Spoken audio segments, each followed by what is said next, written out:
Comenzamos con la pregunta 1. Los estados financieros que comprenden las cuentas anuales en el Plan General de Contabilidad son...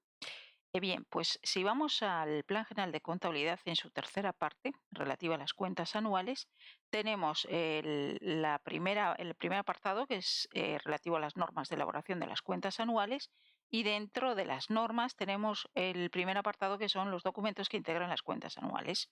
Y nos dicen que las cuentas anuales comprenden el balance, la cuenta de pérdidas y ganancias, el estado de cambios en el patrimonio neto, el estado de flujos de efectivo y la memoria. Por lo tanto, la opción correcta va a ser la B, que es la que nos indica estos 5 estados financieros. La A no es porque incluye aquí el informe de gestión, ¿vale?, que no integra las cuentas anuales. En el tercero, en el apartado C, pues también incluye el informe de gestión, por lo tanto tampoco es correcto. Pregunta 2. Entre los derechos de las acciones o participaciones ordinarias, bien, los derechos de las acciones o participaciones ordinarias lo tenemos en el texto refundido de la Ley de Sociedades de Capital. En su capítulo 2 tenemos el artículo 93 dentro del apartado de los derechos de socio, donde nos dicen que, según los términos establecidos en esta ley, el socio tendrá como mínimo los siguientes derechos. En el A nos dicen el de participar en el reparto de las ganancias sociales y en el patrimonio resultante de la liquidación en el caso de que se liquidara la sociedad. El de asunción preferente en la creación de nuevas participaciones o el de suscripción preferente en la emisión de nuevas acciones o de obligaciones convertibles en acciones. El de asistir y votar en las juntas generales y de impugnar los acuerdos. Y el derecho a la información. Bien, pues tal y como nos dicen aquí, ¿figura el derecho a separarse de la sociedad a una fecha determinada, reembolsándose el valor nominal de sus acciones? Pues no. Figura el derecho a participar en los beneficios distribuibles de la sociedad, si así se aprueba en la Junta General de Accionistas. Figura el derecho a que, si no hay beneficio, el dividendo mínimo se acumule en 5 ejercicios siguientes. No nos dicen nada sobre ello. Ninguna de las respuestas anteriores es correcta. Por lo tanto, la opción correcta pues sería la B, que nos dice que figura el derecho a participar en los beneficios distribuibles de la sociedad, es decir, el de participar en el reparto de las ganancias sociales y en el patrimonio resultante de la liquidación a mayores. Pregunta 3. En cuanto a los desembolsos de capital por parte de los socios de la sociedad de responsabilidad limitada y los accionistas de la sociedad anónima. En ambos casos, el desembolso tiene que ser total en el momento de asunción o suscripción. En la sociedad de responsabilidad limitada, el desembolso de las participaciones que se paguen en efectivo tiene que ser total, pero en el caso de aportaciones no dinerarias, la entrega puede ser parcial. En las sociedades anónimas, los accionistas deberán cubrir con su aportación inicial al menos el 25% del valor nominal de las acciones, cualquiera que sea su forma de pago. Bien, tenemos de nuevo en el texto refundido de la Ley de Sociedades de Capital 2 artículos, el 78 y el 79, relativos a los desembolsos en el caso de participaciones sociales, es decir, cuando tenemos una sociedad de responsabilidad limitada, y en el caso de sociedades anónimas. Bien, en el caso de sociedades de responsabilidad limitada nos dicen que las participaciones sociales en que se divida el capital deberán estar íntegramente asumidas por los socios e íntegramente desembolsado el valor nominal de cada una de ellas en el momento de otorgar la escritura de constitución en la sociedad o de ejecución del aumento de capital social si fuera una ampliación de capital. Bien, por lo tanto, en las sociedades de responsabilidad limitada, ¿vale?, nos dicen que se tiene que desembolsar el valor nominal de cada una de ellas en el momento de otorgar la escritura de constitución, independientemente de que sean aportaciones dinerarias o aportaciones no dinerarias. Por lo tanto, la B ya la tendríamos que descartar. ¿Qué nos dice el artículo 79 sobre las sociedades anónimas?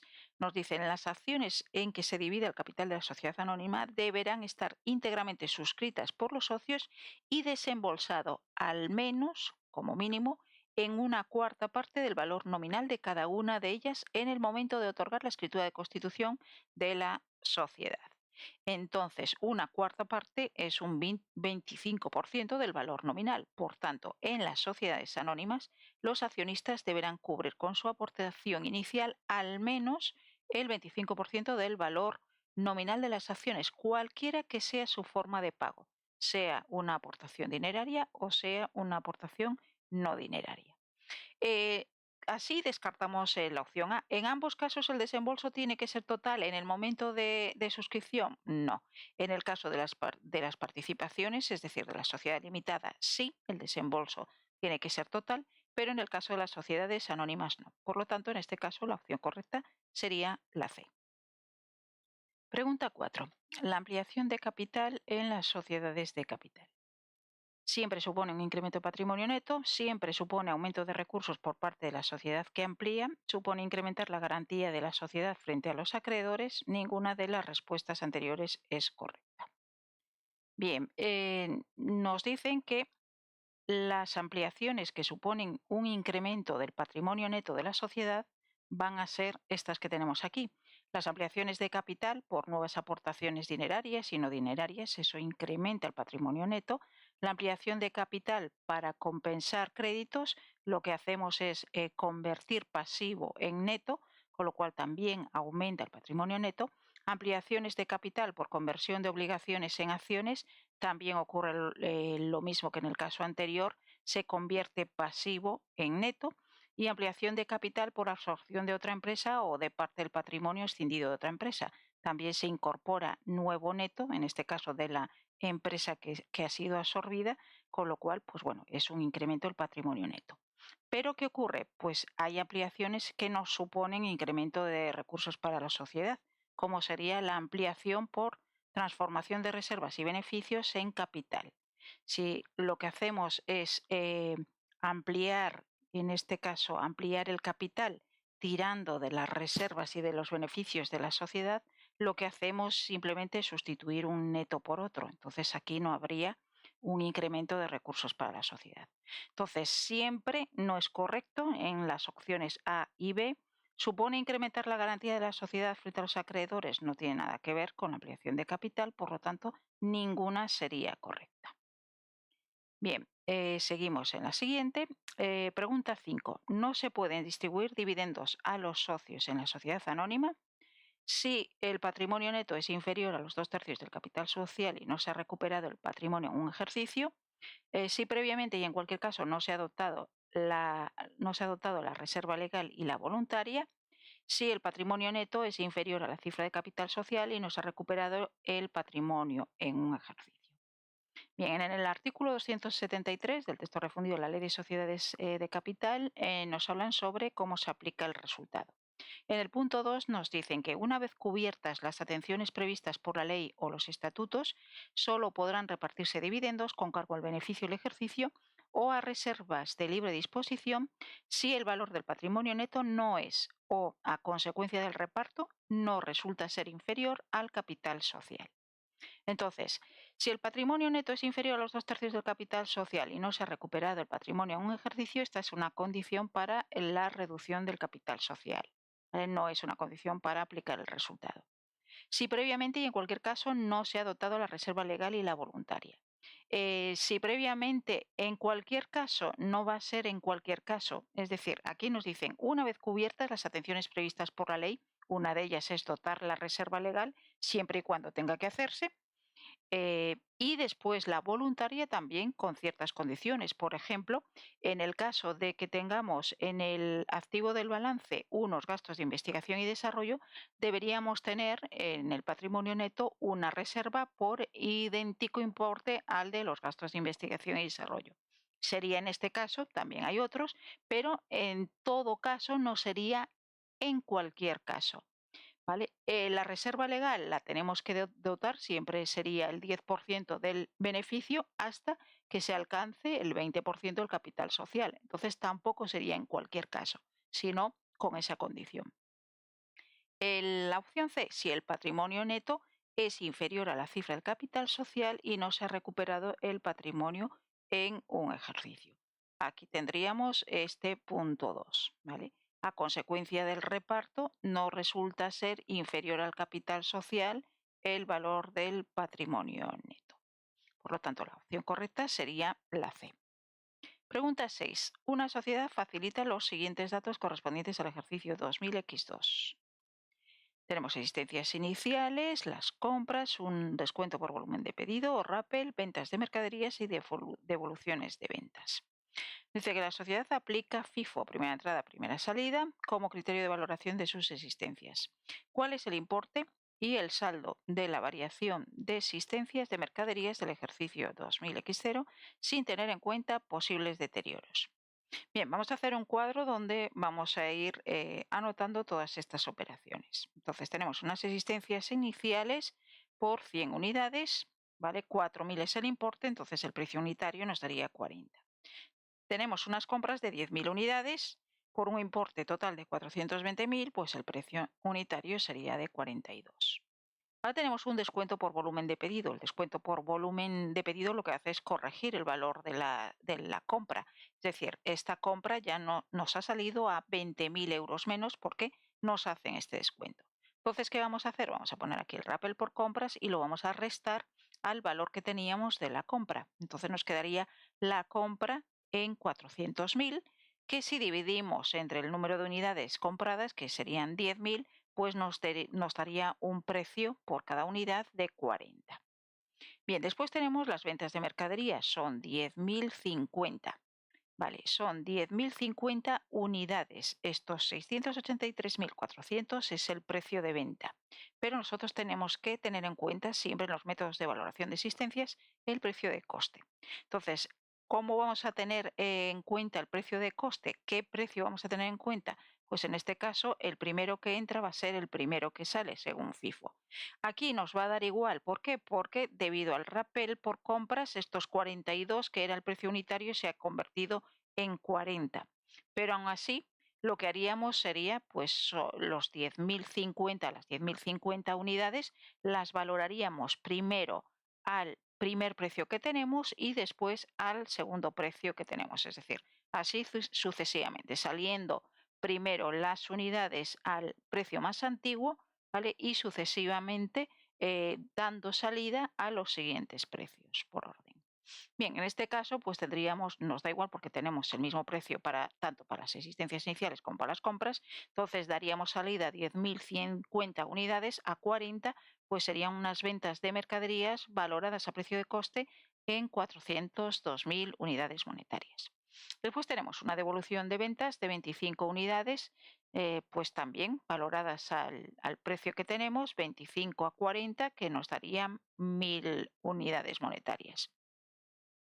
Y por tanto, ahora ya podemos calcular las existencias finales. Serían iniciales más compras menos ventas más la devolución de ventas que constituye una entrada, pues serían las existencias finales. 75 unidades a 40, pues nos darían 3.000 unidades monetarias. Bien, una vez que tenemos el valor de las existencias finales, en este caso 3.000, y las existencias iniciales, que son 4.000, en la contabilidad, en el libro diario, tenemos que hacer el asiento de ajuste de las existencias. Lo que tenemos que reflejar es el valor que tenemos en las existencias finales, salvando los deterioros que no nos dan información sobre ello. ¿Vale? Entonces tendríamos que, primero, dar de baja las existencias iniciales de la cuenta mercaderías. Para eso, mercaderías, que es un activo, disminuye por el haber, lo pondríamos por lo tanto en la parte derecha por 4.000 y utilizaríamos esta cuenta, la 610, variación de existencias de mercaderías por 4.000. Así lo que hacemos es cargarnos de nuestros libros mayores, en este caso del libro mayor de la cuenta de mercaderías, la anotación que tenemos de las existencias iniciales. ¿Por qué? Porque ahora lo que queremos es que figuren las existencias finales por valor de 3.000. Entonces haríamos el asiento inverso, es decir, vamos a dar de alta en nuestra contabilidad, en el libro diario, las existencias finales de mercaderías por su valor, que son 3.000. Por lo tanto, mercaderías es un activo que aumenta por el debe, parte izquierda por 3.000, y el abono lo haríamos también con esta cuenta, variación de existencias de mercaderías. Bien, ahora, ¿cuál es el saldo de la cuenta variación de existencias de mercaderías? Pues hacemos el mayor, tenemos una anotación en el debe por 4.000, una anotación en el haber por 3.000, aquí están las existencias iniciales y aquí están las existencias finales. Saldo de esta cuenta, la diferencia entre el debe y el haber, que en este caso sería 1.000. Como el debe es mayor que el haber, decimos que esta cuenta tiene un saldo deudor.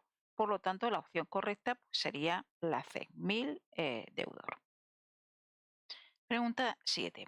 Al cierre del ejercicio, una sociedad anónima ha obtenido un beneficio contable antes de impuestos de 21.000 unidades monetarias.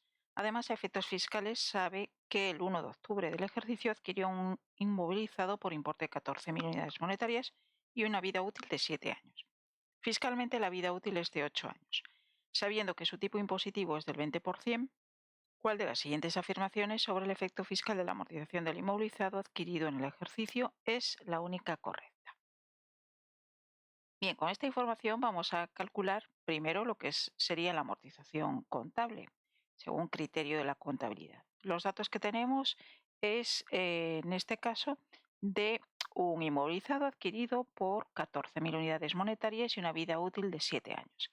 Para calcular la amortización, se supone que bajo el método lineal, si no nos dicen lo contrario, pues serían 14.000, que es el precio de adquisición, menos el valor residual si lo tuviéramos, que en este caso consideramos que es cero, entre la vida útil, que son 7 años. Esto nos daría 2.000 de cuota amortización anual.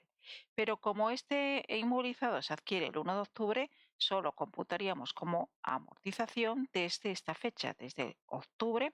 Octubre, noviembre y diciembre serían 3 meses. Por lo tanto, multiplicamos por 3, dividimos entre 12 y nos daría la amortización contable de este inmovilizado durante este tiempo. Serían 500 unidades monetarias.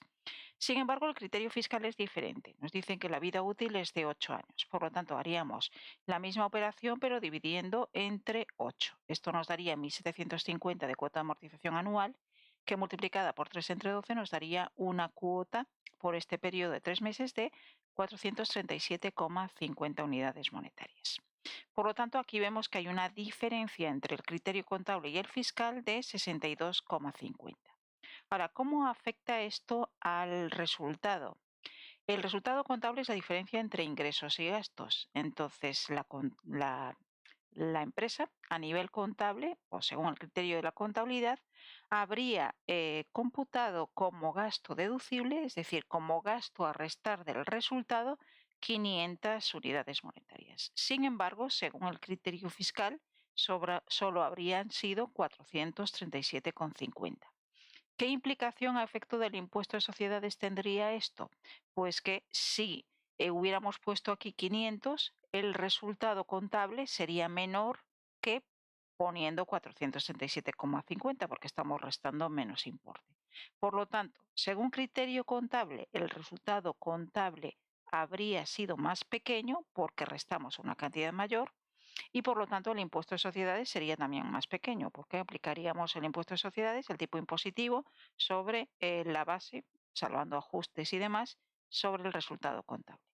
Bien, sin embargo, según criterio fiscal, el gasto deducible va a ser de 467,50, es decir, una cantidad más pequeña que 500, con lo cual el resultado contable sería mayor y por lo tanto el impuesto a pagar pues sería mayor.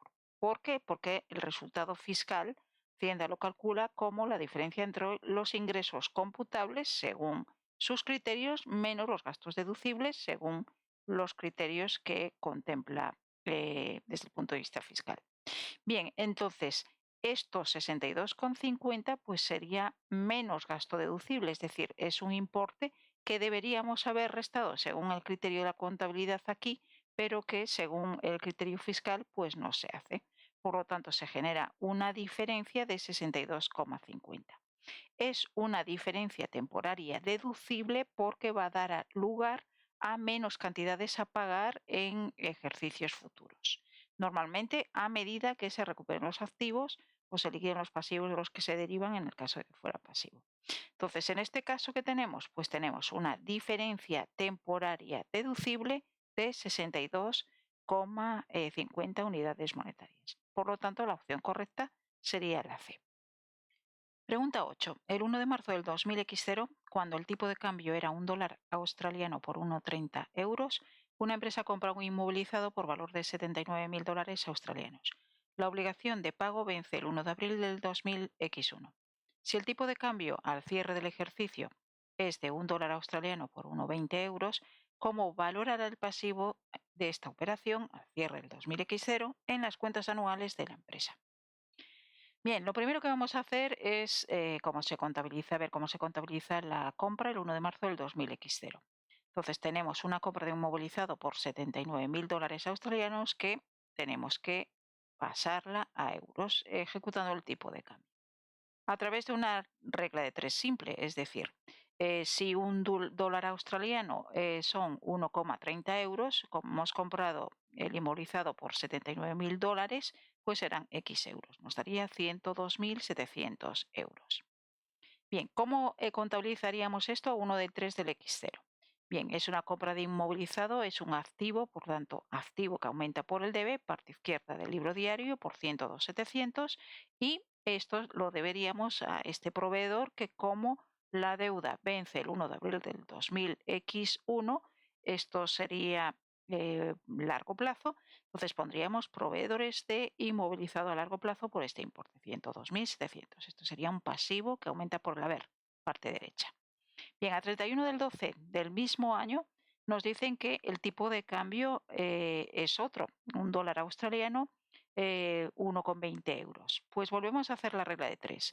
Si un dólar son 1,20 euros, pues 79.000 dólares, que es nuestra deuda en dólares, serán X euros.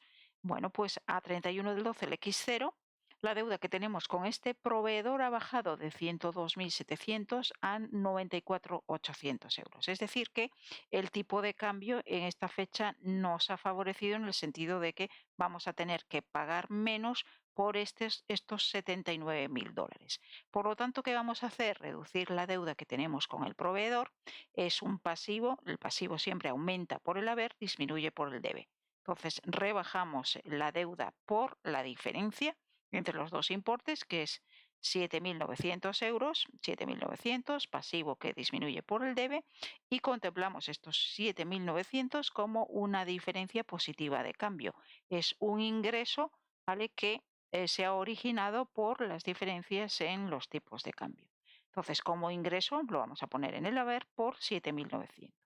Entonces, ¿cuál es la opción correcta? Nos dice, ¿cómo valora el pasivo de esta operación al cierre del 2000X0 en las cuentas anuales de la empresa?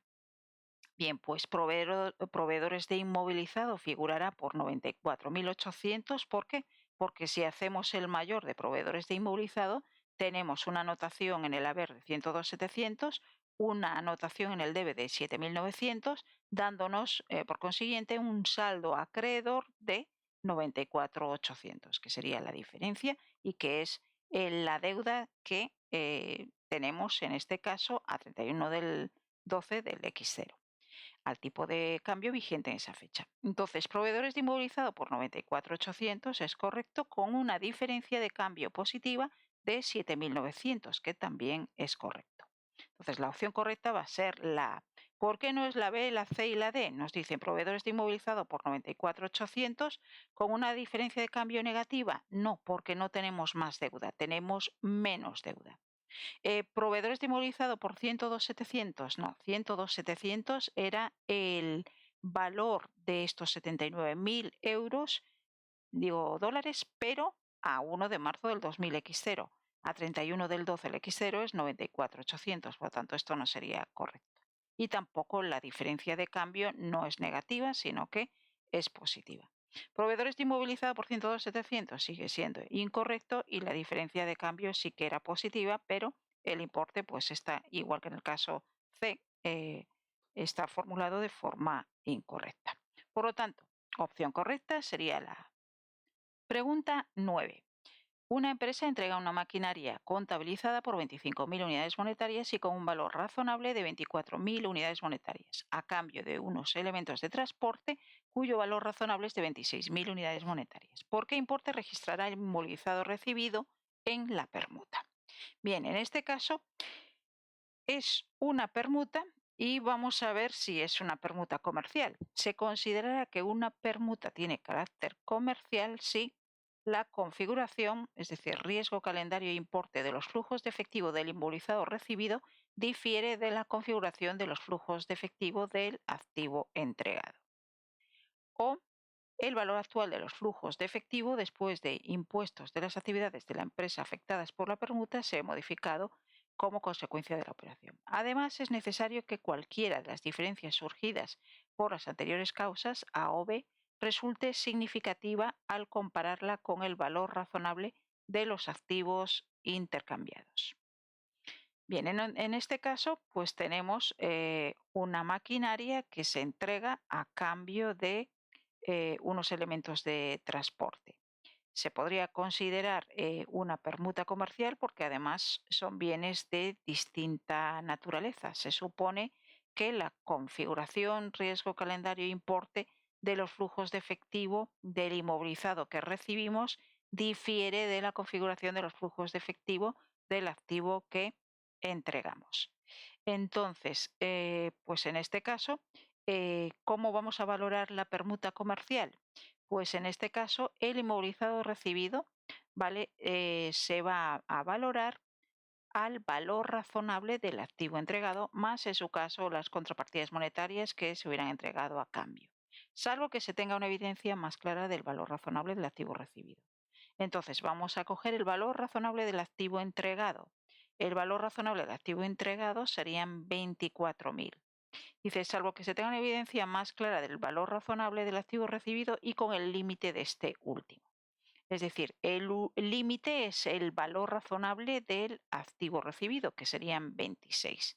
Pero lo que vamos a hacer es lo siguiente, vamos a coger el valor razonable del activo entregado, que son 24.000. El tope es 26.000, pero como 24.000 es menor que 26, pues tendríamos que tomar como valor del inmovilizado recibido estos 24.000. Entonces la opción correcta pues sería por lo tanto la opción D. Bien, continuamos en este caso con el caso práctico 1. Nos dice una sociedad anónima cuyo capital se divide en 160.000 acciones totalmente desembolsadas y de valor nominal 10 unidades monetarias, posee únicamente, además del capital, dentro de su patrimonio neto, una reserva legal por importe de 494.000 unidades monetarias. En estos momentos se acuerda realizar un aumento de capital mediante aumento del valor nominal de las acciones y con cargo a reservas totalmente liberado en el máximo importe legalmente permitido. Pregunta 10. ¿Cuál será el nuevo valor nominal de las acciones? Bien, pues tenemos en el texto refundido de la Ley de Sociedades de Capital cómo se configuran los aumentos, las ampliaciones de capital con cargo a reservas. Entonces nos dicen que cuando el aumento de capital se haga con cargo a reservas, en este caso se podrá utilizar la reserva legal en la parte que exceda del 10% del capital ya aumentado.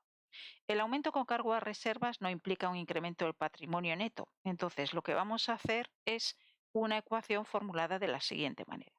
¿Cuál es el patrimonio neto de esta sociedad?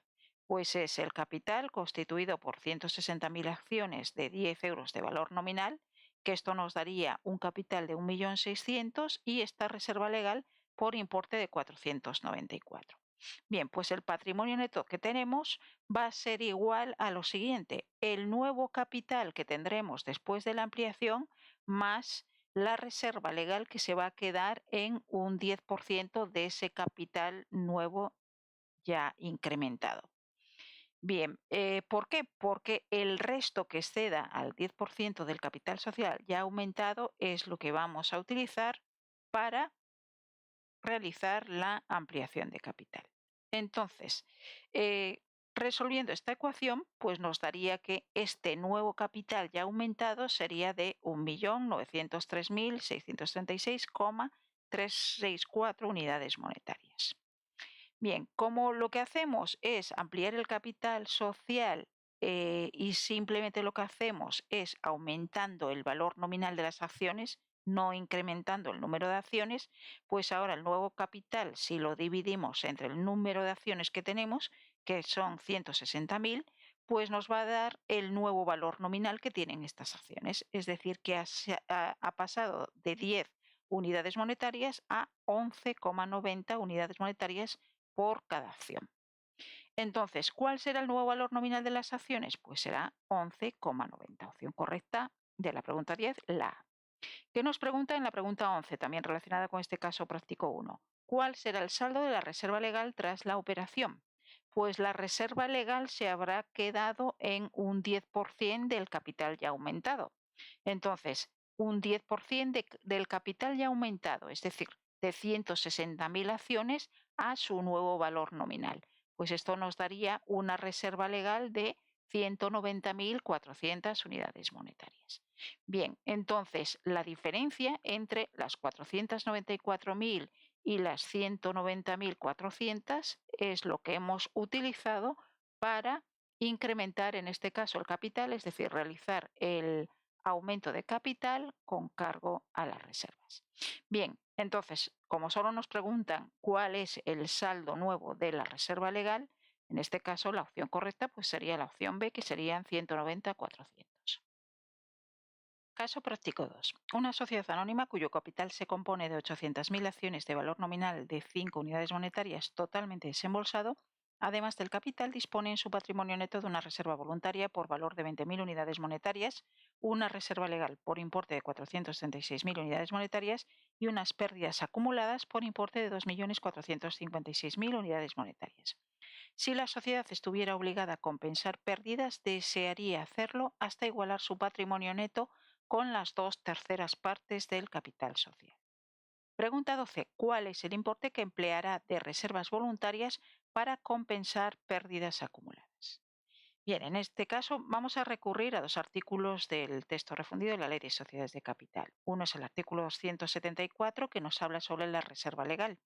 Nos dicen en el punto 1, en todo caso, una cifra igual al 10% del beneficio del ejercicio se destinará a la reserva legal hasta que ésta alcance al menos el 20% del capital social. La condición que tenemos de dotación de la reserva legal cada ejercicio. Punto 2. La reserva legal, mientras no supere el límite indicado, es decir, mientras no supere el 20% del capital social, solo podrá destinarse a la compensación de pérdidas en el caso de que no existan otras reservas disponibles suficientes para este fin. ¿Y qué más nos dicen? En las sociedades anónimas no se podrá reducir el capital por pérdidas en tanto la sociedad cuente con cualquier clase de reservas voluntarias o cuando la reserva legal, una vez efectuada la reducción, excede del 10% del capital social. Bien, ¿qué más tenemos? En el artículo 327 nos hablan del carácter obligatorio de la reducción. ¿Cuándo es obligatorio realizar una reducción de capital? Y nos dicen que en la sociedad anónima la reducción del capital tendrá carácter obligatorio cuando las pérdidas hayan disminuido su patrimonio neto por debajo de las 2/3 partes de la cifra del capital y hubiera transcurrido un ejercicio social sin haberse recuperado el patrimonio neto. Entonces, vamos a calcular el patrimonio neto en esta sociedad. Pues sería el capital social, que está formado por 800.000 acciones de valor nominal de 5 unidades monetarias, con lo cual el capital social le vamos a llamar capital social sub cero, ¿vale? Indicando que es el capital social del que partimos, capital social inicial. Entonces, 800.000 por 5 nos daría 4 millones, más, ¿qué más neto tiene? Una reserva voluntaria por 20.000, una reserva legal de 436 y las pérdidas acumuladas por este importe, que obviamente van a estar restando en el patrimonio neto. Entonces, el patrimonio neto sería de 2 millones. Si calculamos los 2/3 o las 2/3 partes del capital social, en este caso, pues sería 2/3 partes de 4 millones. Si calculamos 4 millones, lo multiplicamos por 2 y lo dividimos entre 3, nos daría pues 2.666.666. Es decir, que en este caso, ¿qué ocurriría? Pues que el patrimonio neto, que es de 2 millones, estaría por debajo de las 2/3 partes de la cifra de capital, que sería 2.666.000, con lo cual tendría la obligación de reducir el capital. Entonces, ¿qué tiene que conseguir esta empresa? Pues tiene que llegar a igualar el patrimonio neto a las 2/3 partes del capital social. Bien, entonces, si forzamos a que el patrimonio neto es 2 millones y hacemos esta ecuación, es igual a 2/3 partes del nuevo capital social, así nos tiene que quedar la situación para que esta empresa recupere el equilibrio en el patrimonio neto, despejando de aquí el capital social, pues nos daría 3 millones. Entonces, 3 millones sería el nuevo capital social. Con lo cual, la reducción de capital que tenemos que aplicar pues sería la diferencia entre los dos capitales, en el de partida menos el que tendríamos después de conseguir el equilibrio del patrimonio neto. Entonces, en este caso, ¿qué serían? Pues los 4 millones de capital social inicial menos los 3 millones del capital social que tendríamos después de la reducción, con lo cual la reducción sería de 1 millón de euros. Entonces, hay que reducir el capital social en 1 millón de euros y vamos a tener que compensar las pérdidas acumuladas tirando ¿de qué? Tirando de la reserva voluntaria, que es pequeña, 20.000 unidades monetarias, tirando de la reserva legal, 436, y tirando de la reducción de capital. Entonces tendríamos 20.000 de la reserva voluntaria, 436 de la reserva legal, que la utilizamos cuando ya no hay, en este caso, otras reservas disponibles suficientes para ese fin, y después la reducción de capital. Entonces estaríamos compensando pérdidas por un total de 1.456.000. Bien, si compensamos pérdidas por 1.456.000 y las pérdidas iniciales eran de 2.456.000, pues las pérdidas acumuladas que nos quedan después de esa compensación sería la diferencia de 2.456.000 menos 1.456.000, que nos daría 1 millón. Bien, pues entonces ahora, después de haber compensado pérdidas tirando de las reservas y tirando de la reducción de capital, vamos a calcular cuál sería el nuevo patrimonio neto. El nuevo patrimonio neto sería o estaría constituido por el nuevo capital social, que sería de 3 millones, menos las pérdidas acumuladas que tenemos, que son de 1 millón. No tenemos más neto, ¿por qué? Porque hemos hecho desaparecer la reserva voluntaria y la reserva legal, porque obviamente se la ha tragado la compensación de pérdidas. Entonces, el nuevo patrimonio neto sería 2 millones. Y si calculamos ahora las 2/3 partes del nuevo capital social, que es 3 millones, nos da 2 millones. Es decir, ¿qué se está cumpliendo después de compensar las pérdidas acumuladas por un total de 1.456.000? Pues que esta empresa ha recuperado el equilibrio en su patrimonio neto. Es decir, que el patrimonio neto, que ahora es de 2 millones, es igual a las 2/3 partes del nuevo capital social después de la reducción, que es de 2 millones. Por tanto, ha recuperado en este caso pues este equilibrio, ¿vale? Haciéndolo igual el patrimonio neto a las 2/3 partes del capital social. Bien, respondiendo con todos estos cálculos a estas tres preguntas, tendríamos lo siguiente. Pregunta 12. ¿Cuál es el importe que empleará de reservas voluntarias para compensar pérdidas acumuladas? Pues las reservas voluntarias las va a utilizar en su totalidad porque son ínfimas y con esto no es suficiente para llegar a equilibrar el patrimonio neto con las 2/3 partes del capital social. Entonces, se utilizarían en su totalidad, por lo tanto, la opción correcta sería la A. ¿Cuál es el importe de la reducción de capital? Pues aquí tenemos que, mediante esta ecuación de equilibrio, hemos llegado a que el nuevo capital social era de 3 millones, por lo tanto, la reducción de capital sería la diferencia entre el capital final que tenemos y el capital inicial, es decir, 1 millón. Respuesta correcta, por tanto, sería la C. Y pregunta 14. ¿Cuál será el valor final del patrimonio neto tras la operación? Bien, pues el valor final del patrimonio neto lo hemos calculado aquí. Sería el nuevo capital social que tenemos y las nuevas pérdidas acumuladas que tenemos después de haberlas compensado en 1.456.000. Total, 2 millones. Respuesta correcta, por tanto, sería la opción D. Caso práctico 3. Una determinada sociedad anónima facilita la siguiente información a 31 del 12 del X5. Nos dan un balance de situación, nos muestran el activo, patrimonio neto y pasivo. En la Junta General de Accionistas, celebrada en 2006, dicha sociedad acuerda una ampliación de capital emitiendo una acción nueva de valor nominal, 4 unidades monetarias por cada 10 antiguas y con un valor de emisión del 110% del valor nominal. Pregunta 15. Si la ampliación de capital no es con derecho preferente de suscripción, se emitirá cada una de las nuevas acciones por un importe, incluida la prima de emisión, que permita que no descienda el valor teórico de las acciones de la sociedad igual a... Bien, primero vamos a ver en qué consiste la ampliación. La ampliación es de una acción nueva por cada 10 antiguas. Como tenemos 20.000 acciones antiguas, pues se ampliará el número de acciones a X, que serían 2.000 acciones nuevas, es decir, 20.000 por 1 entre 10, 2.000 acciones nuevas. Por lo tanto, el valor de emisión serían 2.000 acciones por su valor nominal, que es 4, y por un 110%, que es el porcentaje de emisión.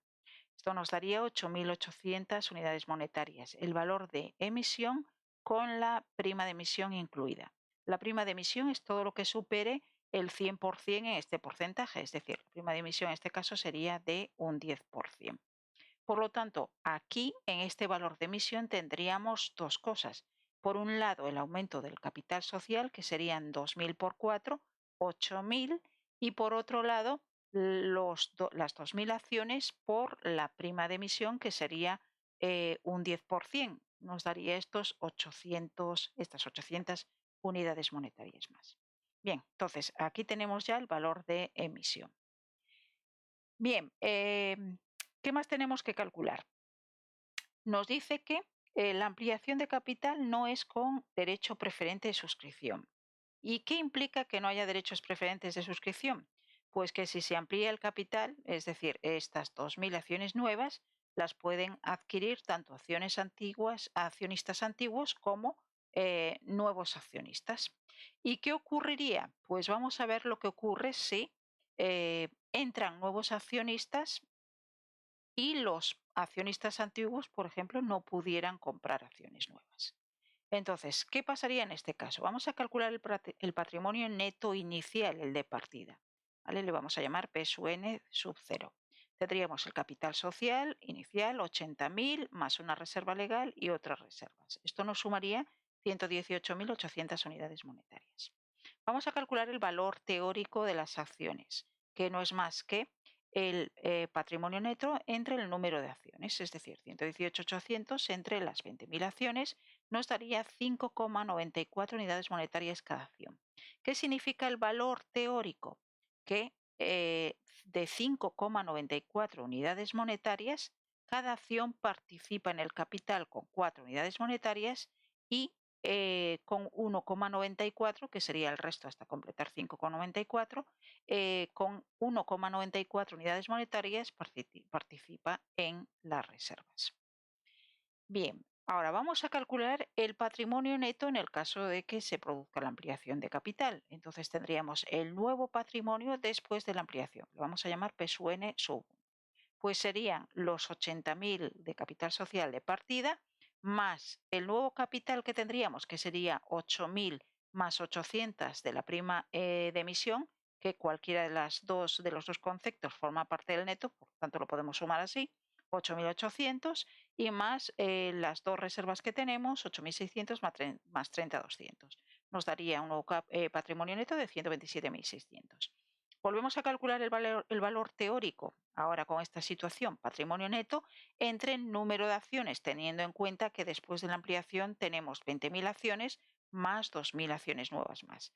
Entonces sería entre 22, nos daría 5,80 unidades monetarias por acción el valor teórico. ¿Esto qué implica? Que cada acción participa en el capital con 4 unidades monetarias, que sigue siendo el valor nominal, y con 1,80, que es la diferencia hasta 5,80 de unidades monetarias que participa en reservas. ¿Qué vemos aquí? Que el valor teórico de antes de la ampliación y el de después de la ampliación son diferentes y el de después de la ampliación se ha visto reducido. ¿En cuánto? En 0,14 unidades monetarias. que bien la calculamos como diferencia entre estos dos valores o simplemente como 1,94 menos 1,80, que nos daría 0,14. 0,14 es el efecto dilución. ¿Y qué implica este efecto dilución? Implica lo siguiente, que en un principio, antes de la ampliación, cada acción que tenía un accionista pues participaba en el capital con 4 unidades monetarias y en las reservas con 1,94. Después de la ampliación, ¿qué pasa? Que hay nuevas acciones, ¿vale? Por tanto, nuevos accionistas. ¿Y qué ocurre? Pues que la tarta que constituye el patrimonio neto, ¿vale? Se tiene que dividir entre más comensales. ¿Vale? Sería el dibujo, ¿vale?, que hemos plasmado aquí. Si ponemos una tarta que está dividida entre 3, obviamente a cada uno le corresponde pues un cacho grande. Si ahora en vez de 3 tenemos 1, 2, 3, 4, 5, 6, por ejemplo, accionistas más, o en este caso 6 comensales, bueno, pues las porciones de cada tarta son más pequeñas. Bien, pues esto trasladado al contexto de la ampliación de capital implica el efecto dilución. Es decir, que ahora cada accionista tiene un porcentaje de participación menor en el patrimonio neto. Y a esto se le llama el efecto dilución. En este caso sería de 0,14 unidades monetarias por cada acción. Entonces, si la ampliación no es con derecho preferente de suscripción, se tendrá que emitir cada una de las nuevas acciones por un importe que permita que no descienda el valor teórico. Es decir, tendría que emitirse por un importe de 5,94 unidades monetarias cada acción. Por lo tanto, aquí la respuesta correcta sería la B. Si la ampliación de capital es con derecho preferente de suscripción, implica lo siguiente, que en la ampliación de capital tienen derecho preferente a suscribir acciones los accionistas antiguos. ¿Para qué? Para evitar ese efecto dilución, es decir, para evitar que su porcentaje de participación en el patrimonio neto descienda como consecuencia del incremento del número de acciones. Entonces, cuando se realiza una ampliación de capital con derechos preferentes de suscripción, lo que hacemos es calcular el importe del valor teórico de esos derechos de suscripción y que van a compensar ese efecto dilución sobre el valor teórico de la acción. ¿Cómo se calcula el valor teórico de los derechos preferentes de la suscripción? De los derechos preferentes de suscripción. De esta manera. Se pone en el numerador el número de acciones nuevas, 1, en este caso, multiplicando a el valor teórico antes de la ampliación menos el valor de emisión, esto por una acción. Entonces el valor teórico es 5,94 antes de la ampliación y el valor de emisión no es más que 4 por 110% por una acción, que nos daría 4,40. Y en el denominador ponemos el número de acciones nuevas y antiguas, es decir, 1 más 10, que serían 11. Si calculamos esto nos da 0,14 unidades monetarias cada derecho preferente de suscripción. ¿Vale? Entonces, en este caso, ¿vale? El valor teórico del derecho de suscripción lo que hace es compensar el efecto dilución. De hecho, además es 0,14, que es precisamente el efecto dilución. Si un accionista antiguo no quisiera acudir a la ampliación, podría vender los derechos preferentes de suscripción pues simplemente a 0,14 unidades monetarias cada derecho. Por lo tanto, entonces, ¿cuál va a ser el valor teórico del derecho de suscripción? Pues va a ser de 0,14 unidades monetarias. Opción correcta, la C.